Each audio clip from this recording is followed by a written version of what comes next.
Alright, let's go ahead and stand up please. We'll say a word of prayer. Pagkatapos po niyan, we'll call Brother RJ for our congregational singing. Let us pray. Dear God, Heavenly Father, once again, we thank you for this time na kami pumuli ay naparito sa aming worship place. Once again, to sing songs for you, to pray, and most especially, Panginoon, para kami po ay makinig ng iyong salita. Tulungan mo po kami, Panginoon, na tanggapin po ang iyong mga salita nang sa ganun po ito ay magbigay ng pagbabago sa aming buhay. And I pray, Lord, na ikaw po ang maglinis sa aming kaisipan nang sa ganun po ay matanggap namin ng maayos yung mga salita. We also pray, Lord, na ang Holy Spirit po ang magturo sa amin. Tulungan mo po ang aming preacher ngayong umagang ito. Ako po at bigyan mo po ako ng talino nang sa ganun po ay maipahayag ko ng maayos yung salita. At ganoon din po sa bawat sa amin na magkaroon po kami ng kababaan ng loob nang sa ganoon po ay may apply po namin ang mga prinsipyong aming matututunan galing po sa iyong mensahe. So we pray, Lord, na ang pangalan mo po ang matakila sa lahat ng aming gagawin, and also pray in Jesus' name, Amen. Alright, remain standing please, Brother RJ.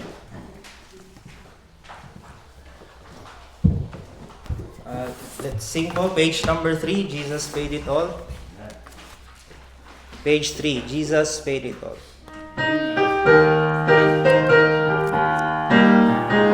On the first verse, all together now. I hear the Savior say, thy strength indeed is small. Child of weakness, watch and pray. Find in me thine all in all. Jesus paid it all.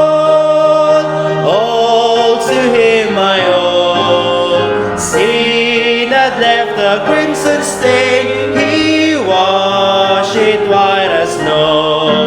Lord, now indeed I find thy power and thine alone can change the leper's spots and melt the heart of stone.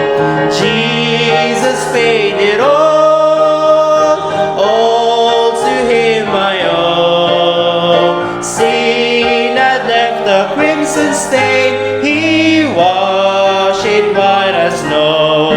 For nothing good have I, whereby thy grace to claim.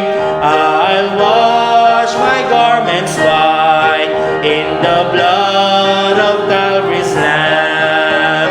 Jesus paid it all to him I owe. Sin had left a crimson stain, he washed it white as snow. And when before the throne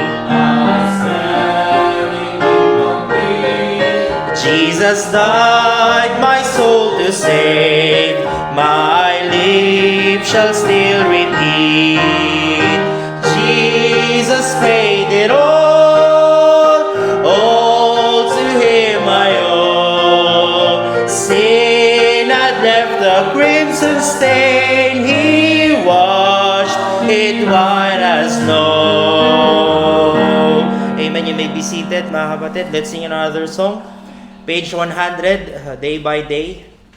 Page 100, Day by Day. On the first verse, all together now. Day by day, and with each passing moment, strength I find to meet my trials here. Trusting in my Father's wise bestowment, I've no cause for worry or for fear. He whose heart is kind beyond all measure gives unto each day what he deems best. Lovingly, it's part of pain and pleasure, mingling toil with peace and rest. Every day the Lord himself is near me with a special mercy for each heart. All my cares he fain would bear and cheer me. He whose name is Counselor and Power, the protection of his child and treasure is a charge that on himself he laid. As thy days, thy strength shall be in measure. This the pledge to me he made. Help me then in every tribulation, so to trust thy promises, O Lord, that I lose not faith, sweet consolation offered me within thy holy word. Help me, Lord, when soil and trouble meeting, to take as from a father's hand, one by one, the days, the moments fleeting, till I reach the promised land.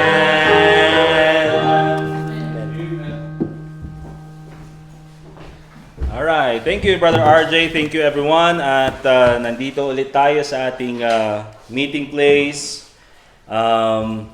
Let's go ahead and open our Bibles please sa 2 Corinthians chapter 10. And I'll read yung buong chapter, although one verse lang po yung ating magiging focus dito sa 2 Corinthians chapter 10.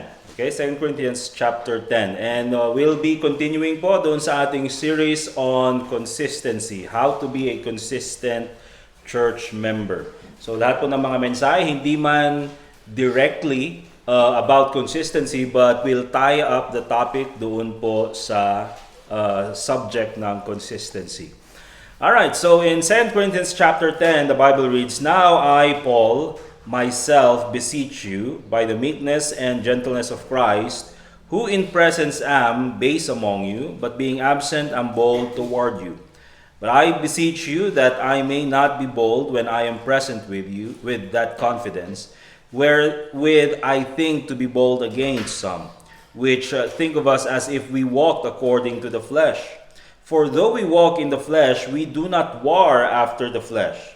For the weapons of our warfare are not carnal, but mighty through God to the pulling down of strongholds, casting down imagination and every high thing that exalted itself against the knowledge of God, and bringing into captivity every thought to be obedient to the obedience of Christ.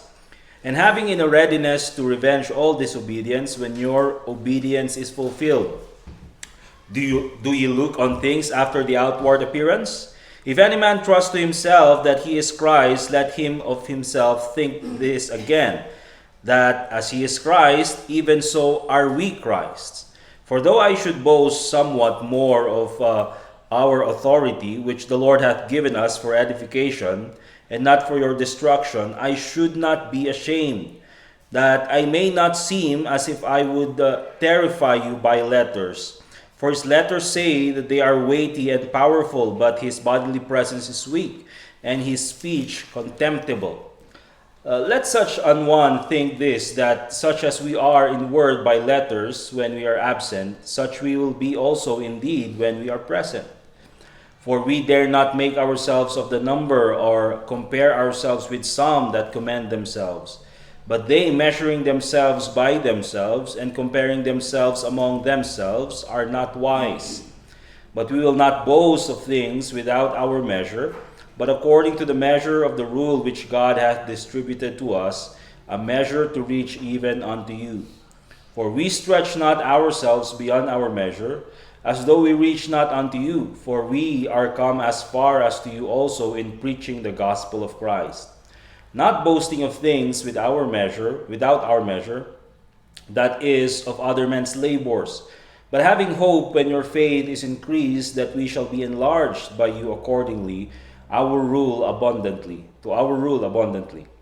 to preach the gospel in the regions beyond you, and not to boast in another man's line of things made ready to our hand. But he that glorieth, let him glory in the Lord. For not he that commendeth himself is approved, but whom the Lord commendeth. Now, in the book of 2 Corinthians, mga kapatid, ito po ay isinulat ni Apostle Paul actually to defend his apostleship. At katulad po dun sa binasa natin, there are certain members in the Corinthian church and probably in many other churches doon sa panahon ni Apostle Paul who probably is questioning his apostleship. I mean, totoo bang apostol yan si Pablo? Hindi ba dati siyang persecutor ng church? Hindi ba isa siya sa mga nagpapahirap sa mga Kristiyano? Tunay kaya yung sinasabi niyan? Hindi ba pag yan ay nagsalita or siya ay nagsulat ng letter ay napakatapang, pero pagkasama natin dito ay ang tahimik naman? And so ganun yung mga binabanggit ng probably ibang mga churches sa kanya. And yun nga yung sinabi ni Apostle Paul. And so magiging topic actually natin dito mga kapatid is dun sa verse 4 and verse 5 where the Bible reads, "For the weapons of our warfare are not carnal, but mighty through God to the pulling down of strongholds." And yung strongholds na yan mga kapatid is something na binabanggit ni Apostle Paul doon sa ating isipan. Stronghold. Pag sinabi nating stronghold, para siyang fortress, para siyang kuta. Okay, taguan. It's where you are, parang ewan ko napanood yung movie pa noon, pinapanood sa amin nung elementary. Yung story ni Gregorio del Pilar. Naalala niyo yun, si Romnick Sarmiento. Sarmiento, ewan ko. 'Di ba? Sarmienta, 'di ba? Siya si Gregorio del Pilar. Okay, and of course, nagtago sila doon sa Tirad Pass para they will be able to overcome sana yung atake ng mga Amerikano. And yung Tirad Pass is actually mahirap puntahan ng mga Amerikano because hindi nila alam yung exact location, masukal yung daan, and basically it's a hiding place para sa mga Pilipino. Okay? And then natalo lang sila because may nagturo dong location ng nung stronghold nila, nung kuta nila. And basically, ganun din sa isipan natin mga kapatid. There are strongholds in our mind, that in our mind mga kapatid, dyan natin tinatago yung mga kasalanan, dyan natin tinatago yung mga maling kaisipan, dyan natin tinatago mga kapatid yung mga maling attitude, and akala natin na hindi alam ng ibang tao, and probably hindi nga alam ng ibang tao. But here's the thing mga kapatid, the Bible says, ang Panginoon, He searcheth the hearts. He knows kung ano yung nasa isipan natin. Okay? And so, ang sabi dito ni Apostle Paul is dyan sa isipan natin, dyan nagsisimula lahat ng mga masamang gawain, masamang attitude, masamang kaisipan. And so, sabi niya sa verse 5, casting down imaginations. That's something that happens in the mind. And every high thing that exalted itself against the knowledge of God. And also the Bible reads, and bringing into captivity, dapat kontrolin, every thought to the obedience of Christ. Okay? And so yan yung sinasabi ni Apostle Paul. And this is very important mga kapatid because akala natin, and to many Christians, akala natin that we are a victim of our thoughts. Akala natin mga kapatid na biktima tayo kung ano yung naisip natin. Naisip na kasi natin eh. So hindi ko naman kontrolado kung ano yung naisip ko. Pero actually mga kapatid, we can control what we think. Pwede nating kontrolin kung ano yung iisipin natin or kung ano yung ilalagay natin sa isipan natin. Notice in Proverbs chapter 23 and verse 7. Okay? And basically, ang title pala ng topic natin mga kapatid is Controlling Our Thoughts. And how does this tie up doon sa ating series na consistency? Oftentimes mga kapatid, yung mga rason why we stop going to church, discouragement, okay? Or yung sabihin nating offense na napagdaraanan natin, or yung mga ideas mga kapatid na it's not worth it na pumunta sa church. All those things, mga kapatid, happens in the mind. Okay? Nagsisimula yan sa isip. And so it's very important that we as Christians, we control our mind so that we'll be consistent. Because maraming Kristiyano, they think about those things and then they follow those thoughts. And that's the reason why wala sila sa church, or that's the reason why they stop coming to church, or that's the reason why they backslide or they fall into sin. But the Bible reads in Proverbs chapter 23 verse 7, "For as he thinketh in his heart, so is he. Eat and drink, saith to thee, but his heart is not with thee." Now, dito sa verse na ito, mga kapatid, I'm not talking about self-esteem or self-confidence. Kapag sinasabi mo na, magaling ako, magiging magaling ka rin talaga. Oftentimes, ito yung ginagamit ng mga ibang Kristiyano sometimes, especially yung mga nasa networking. Di ba? Sasabihin nila, ito yung law of attraction. Di ba? Na kapag ka sasabihin mo, and then it will happen soon. No? Yun daw yung law of attraction. And then they try to tie it up with the book of Proverbs. But here's the thing, mga kapatid. Actually, ang ibig sabihin nito is that if you actually think about good things, alright, then you will be good. If you actually think about holy things, then you will do holy things. If you think about soul winning, then later on you will do evangelism. If you think about Bible reading, then you will read the Bible. And if you think about sin, if you think about wicked things, pag nag-isip ka ng mga bagay na hindi angkop dapat sa buhay ng isang Kristiyano, later on, yun na rin ang iyong gagawin. Okay? And so it's very important na yung ating pong isipan, mga kapatid, ay binabantayan natin. Okay? And there are many sinful thoughts that resulted into later on, naging yun yung kanilang lifestyle. For example, mga kapatid, yung mga proud thoughts. Notice doon sa binasa natin in 2 Corinthians chapter 10 and in verse 5, casting down imaginations and every high thing that exalted itself against the knowledge of God. Okay? Every high thing that exalted himself against the knowledge of God. This is basically probably around the context of idolatry. Diba? Na mas we depend on others than God, or we depend on our knowledge or our own self than God. Okay? And so makikita po natin, mga kapatid, that later on, proud thoughts, akala natin we know more than God, we know more than the Bible, we know more than others. And later on, it results into destruction. Pride goeth before destruction. Proud thoughts, for example, si King Saul. Diba? Meron siyang mga proud na isipan that he don't want to go under the to obey yung kung ano yung utos ng Panginoon. Lucifer as well, proud thoughts. Ano pa, promiscuous thoughts, yung immoral thoughts. Si King David, nakita niya si Bathsheba, instead of going to war, he stayed at home, he stayed dun sa kanyang palace. And then yung kanyang mga soldiers, they are there for battle while he is there, and then nakita niya si Bathsheba and he thought about that, and later on yun yung kanyang naging gawain. Okay? Disrespectful thoughts or presumptuous thoughts. Basically, the whole of Old Testament.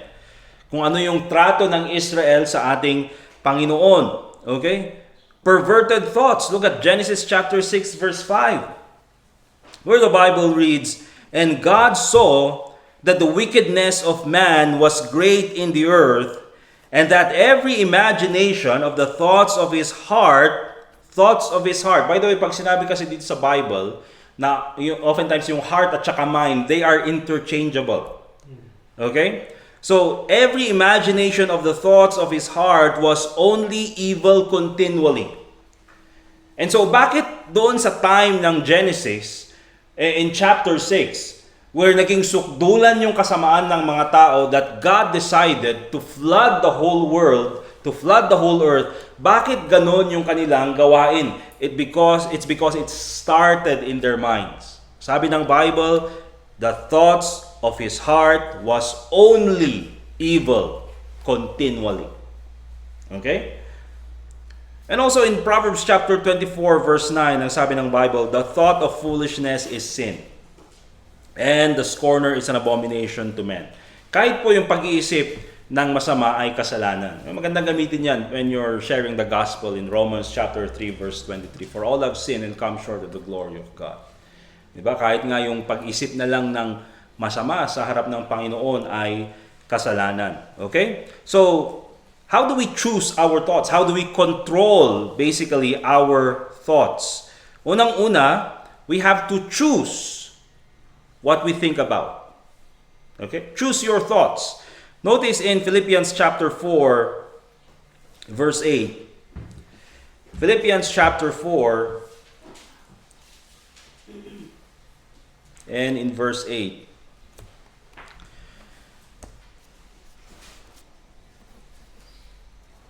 And ang sabi ng Bible, Philippians chapter 4 verse 8, "Finally, brethren, whatsoever things are true, whatsoever things are honest, whatsoever things are just, whatsoever things are pure, whatsoever things are lovely, whatsoever things are of good report, if there be any virtue," kung saan kung ano yung may virtue, yung tamang gawain. "If there be any praise," ang sabi ni Paul, "think on these things."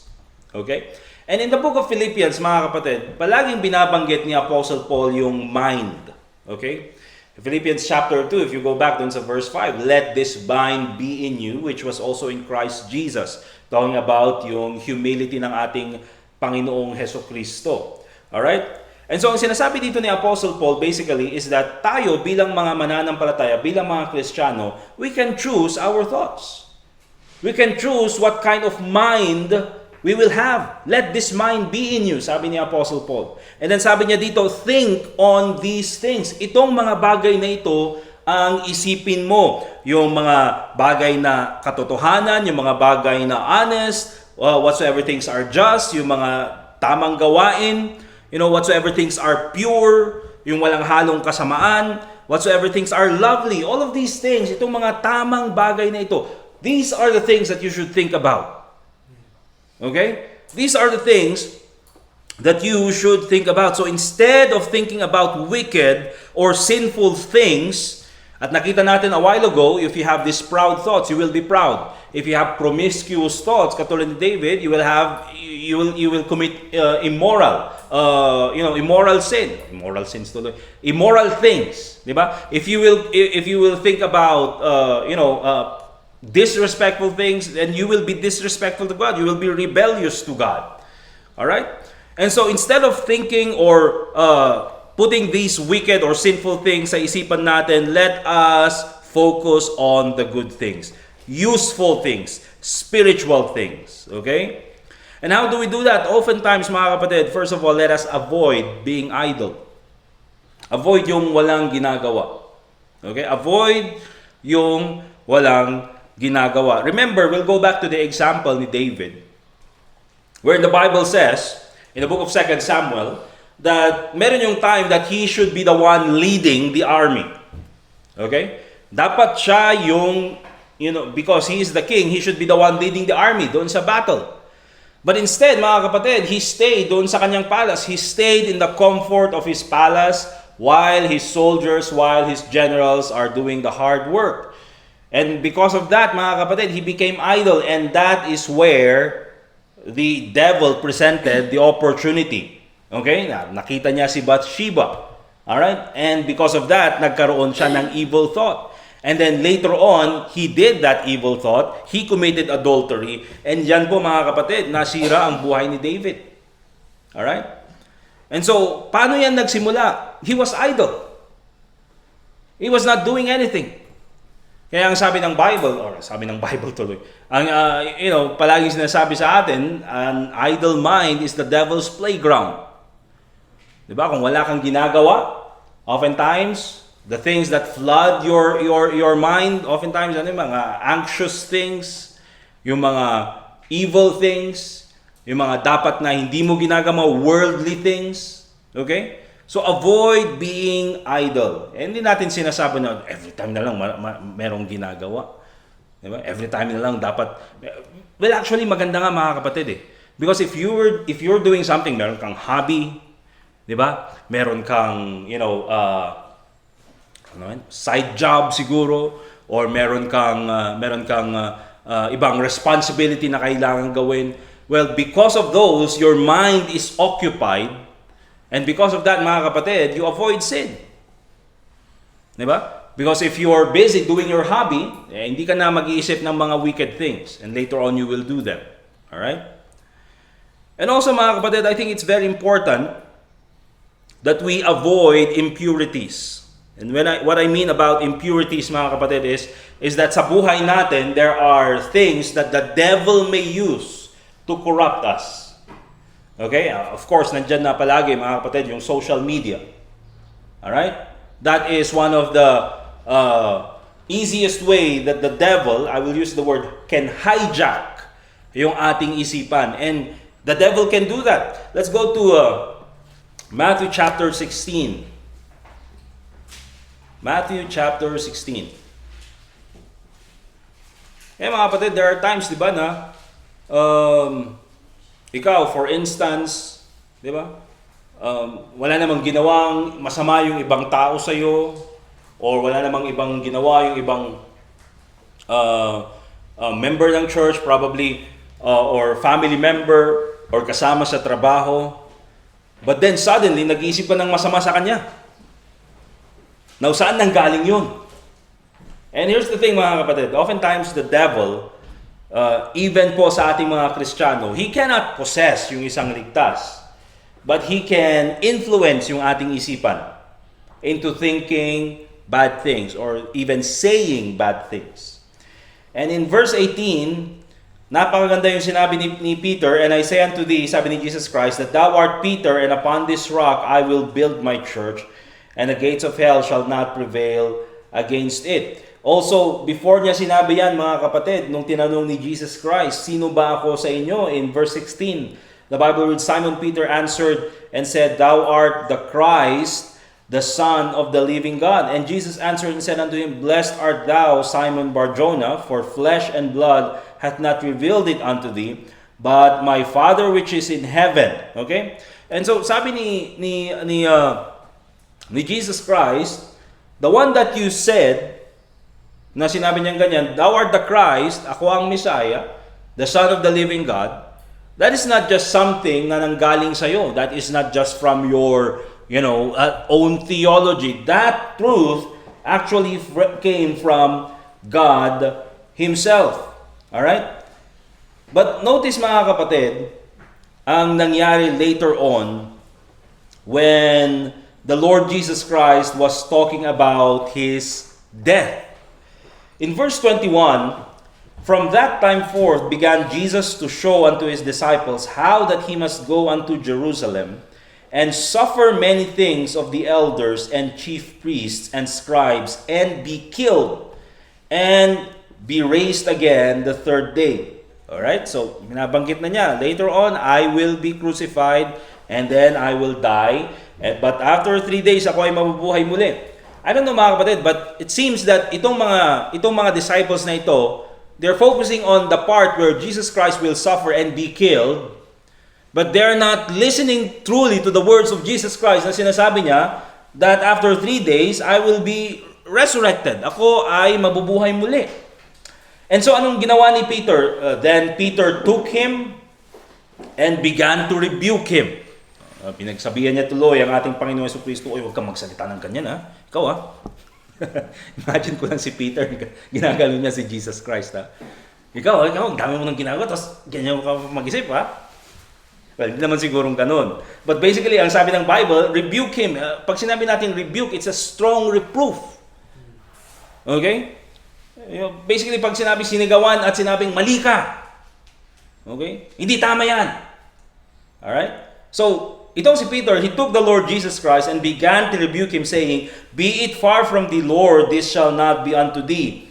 But notice verse 23, But he turned and said unto Peter, Get thee behind me, Satan. So si Jesus Christ, sabi niya kay Pedro, Get thee behind me, Satan. Now, we already know na itong si Peter, mga kapatid, is not the devil. Amen? Alam po natin yan because Peter is saved. Siya po ay ligtas. Pero bakit niya tinawag na itong si Pedro ay Satanas? Actually, he is not referring to Peter as Satan himself, pero ang sinasabi niya is that what Peter was saying is from the devil. Hindi yan galing sa'yo. Just like a while ago when you said, Thou art the Christ, the Son of the living God, that is from the Father. That theology ay nanggaling sa aking Ama, sabi ni Kristo. Pero yung sinabi ni Peter na, be it far from thee, hindi yan mangyayari, Panginoon. Di ba? Hindi yan mangyayari. Okay? Hindi mangyayari yan. Hindi ako papayag na mangyayari yan. And then he is rebuking the Lord Jesus Christ. Sabi ni Jesus Christ, that thought is from the devil. Kaya sabi niya, get thee behind me, Satan. Thou art an offense unto me, for thou savorest not the things that be of God, but those that be of men. Kaya nga later on mga kapatid, di ba, nung dumating yung mga manghuhuli kay Jesus Christ, sino yung unang umakto at, nagpakasiga, di ba? Wag niyo akong sinisigawan, ha? Sabi niya siguro gano'n. So, binanatan niya yung sundalo ng high priest, di ba? And si Peter yon. Bakit? Yun yung isip niya eh. Okay? So, avoid impurities. Ang ibig sabihin niya mga kapatid, sa ating social media, the devil can use that to plant. Okay? To plant wicked thoughts sa isipan natin. And then later on, hindi natin namamalayan yun na yung binabanggit natin sa ibang tao. Later on, hindi natin namamalayan yun na yung isip natin about sa church. Later on, hindi natin namamalayan yun na yung isip natin about sa kapwa natin Kristiyano. Okay? Minsan nakapakinig ka ng isang testimony siguro or isang video doon sa YouTube or Facebook na binabanggit mga Kristiyano ay hipokrito, mga Kristiyano ay ganito, ganyan. And then later on, ganun na yung tingin mo rin sa ibang Kristiyano. Bakit? Because you allowed yung video na yon or you allowed yung social media to hijack your thoughts. Now, is it true mga kapatid that some Christians are hypocrites? Yes, it's true. Diba may mga Kristiyano na talagang hipokrito? Pero lahat, hindi naman siguro mga kapatid. Diba? Anong katotohanan niya mga kapatid? Tayo naman lahat, we try to do our best to do good things para sa Panginoon. But that's very important. We have to avoid impurities. At hindi lang yan. When we say impurities, it's not only talking about social media. It's also talking about the people that surround us. Okay? Yung mga taong hinahayaan natin na naglalagay ng masamang isipan sa atin.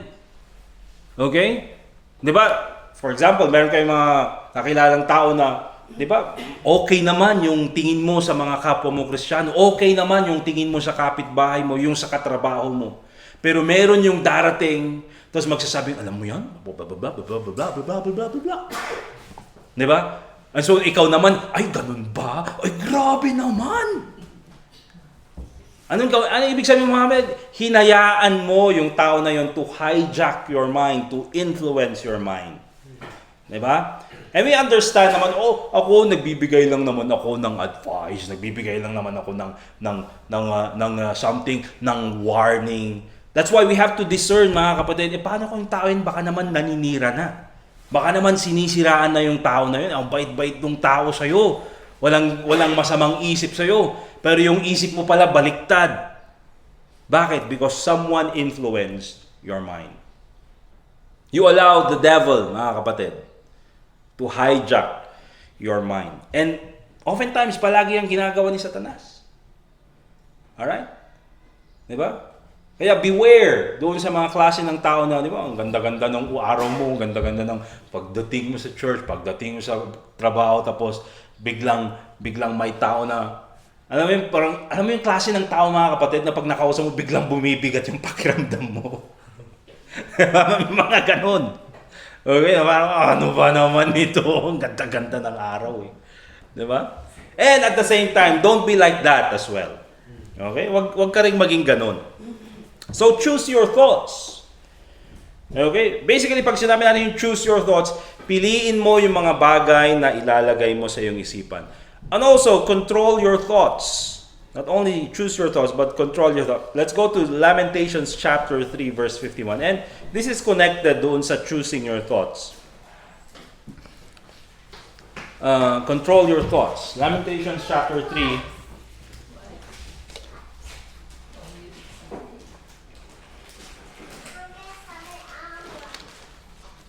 Ayan in verse 51.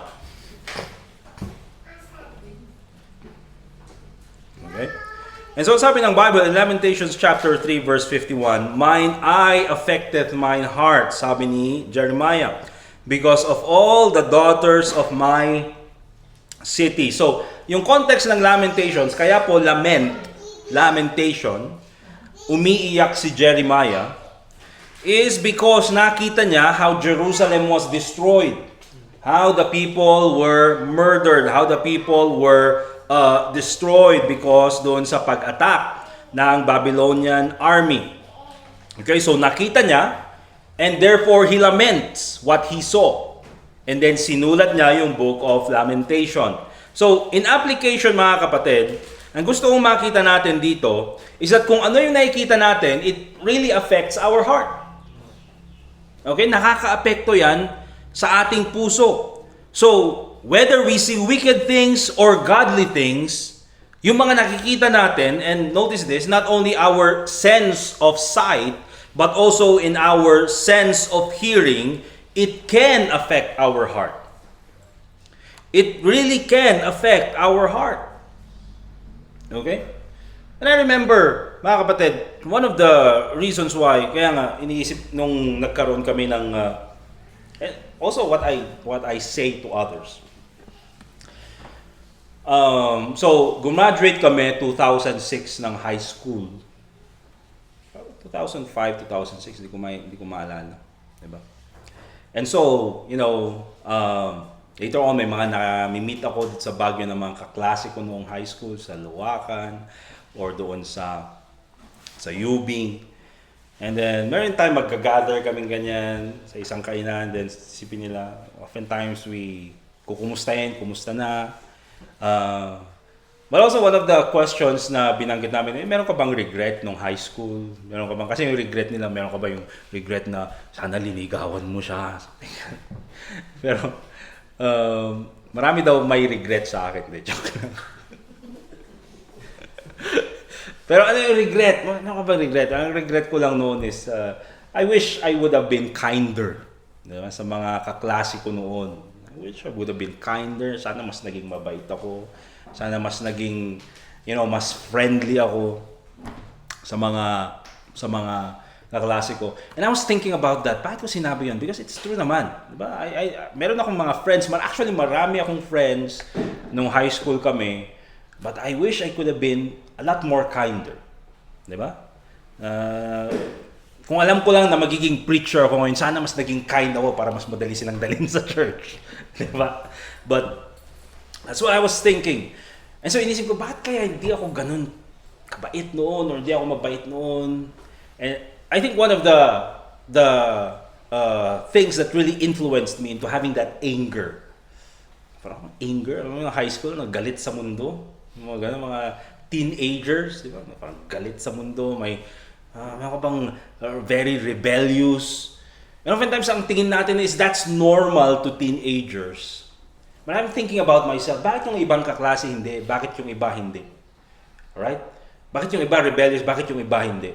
Yes, meron silang mga influences na ganyan. But I think one of the influences talaga na naka-apekto sa akin, mga kapatid, is music. Diba? The reason why, of course, talagang galit ka sa mundo. Bakit? Pinapakinggan mo yung mga sumisigaw. Diba? Talagang galit ka sa mundo. Pinapakinggan mo yung mga songs about rebellion. Yung songs about anger. I've become so numb. Linkin Park, yung mga ganun pinapakinggan mo. And so, because of that, mga kapatid, actually, it not only fuels yung rebellious spirit na nasa iyo, but actually, mga kapatid, talagang binabago yung kaisipan mo eh. Parang tingin mo tuloy sa iba is they're trying to, gusto ka nilang kontrolin or gusto nila yung may mangyaring masama sa'yo. And so, you rebel against them and you're very angry sa mga teachers, angry sa lahat. And oftentimes, I think probably that's one of there are many things that influence you into being hateful or angry. Pero sa akin, I think that is really what influenced me. Okay? So it's very important, especially sa mga teenager, watch out dun sa kanila, ano mga pinapakinggan nila. Alright? And na-imagine yung mga iba, bakit yung iba, puros mga iyakin daw noon. Eh, syempre mga emo sila, mga kapatid. Mga emotional kids. May mga binubuli na yun. Kaya nga sinasabi ko mga kapatid, di ba, na those are bad thoughts. Okay? Eh, bakit ganun? Because of probably the music that we listen to. Di ba? Bakit yung mga, for instance, doon sa panahon natin, going back to high school, bakit may mga hit, yung mga, alam mo mga damit nila yung baggy pants and yung naka-jersey, okay, na pag tinignan mo yung kwelyo is puro black na dito.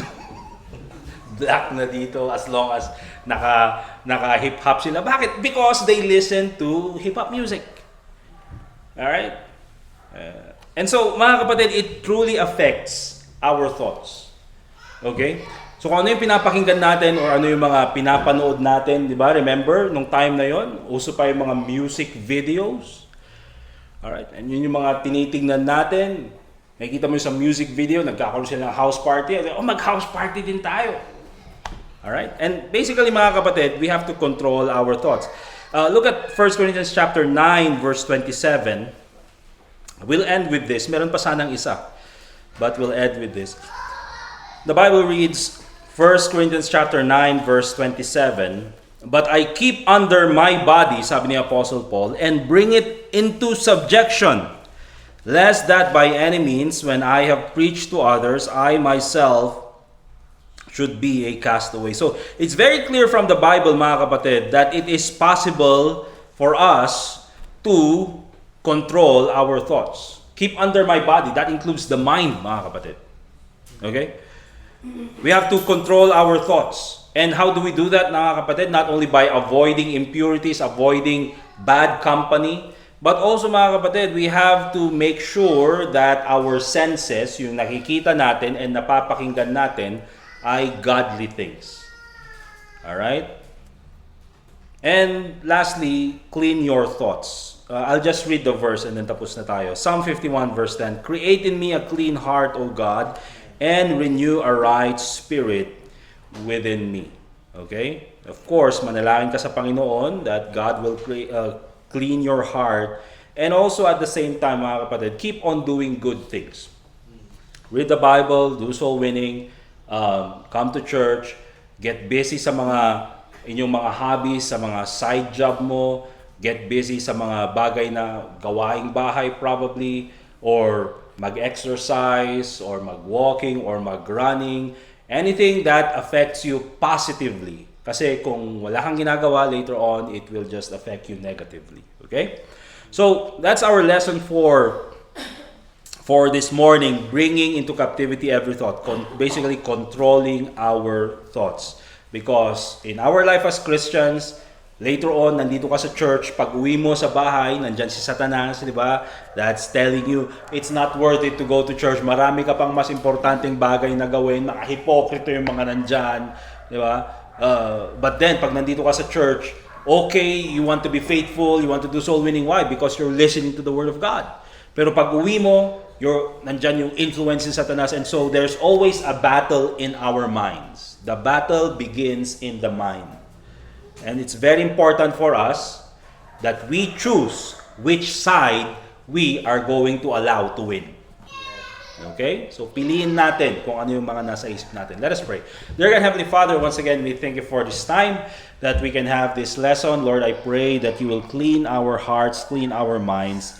Help us choose the right thoughts. Help us choose the right people around us, nang sa ganun po ay magkaroon kami ng maayos na kaisipan. Lord, I pray that your name be glorified in everything that we do, and also pray in Jesus' name, amen. All right.